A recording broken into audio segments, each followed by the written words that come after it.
қалалық мәдениет және тілдер дамыту бөліміне қарасты мәдени ағарту бірлестігінің директоры Тоқмамбет Серік Әнуарұлының бастамасымен бастау алған жерлес ақынымыз Жұбан Молдағалиевтің туғанына 100 жыл толуына орай "Мен қазақпын" атты өлең оқу челленджі өз жалғасын табуда.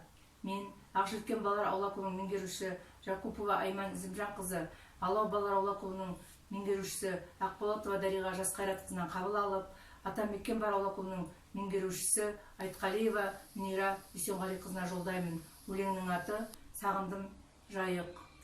Сағындым сені жайық, алма бақты, өткізгем өз бойыңда жастық шақты, сүйушем төңкерілген толқыныңды, сылқылдап соғып жатқан жарқабақты, суыңа қармақ салып ілгем талай, күмістей жалтыраған ақ шабақты, елімнің еркіндіктің еркөзені, өзенсің өзегі кең мархабатты, сен десе елестейді туған жерім, көркейткен мөлдір суын жер бедерін, құрбым мен құрдастармен күліп ойнап, желбегей желді түнде жүргендерім, жағыңда ойға шомып отырғаным, қиялдың кезек басып пернелерін, ең кемі туған жердің топырағы да жүрегін толқытады жауынгердің.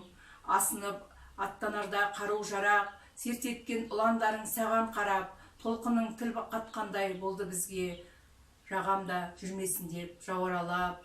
Есіңде жүздің жайық ерлеріңнің, шапқанда атакаға сан уралап, сонда біз сен үшін де соғысқанбыз, ұшынан штыктардың қан сорғалап.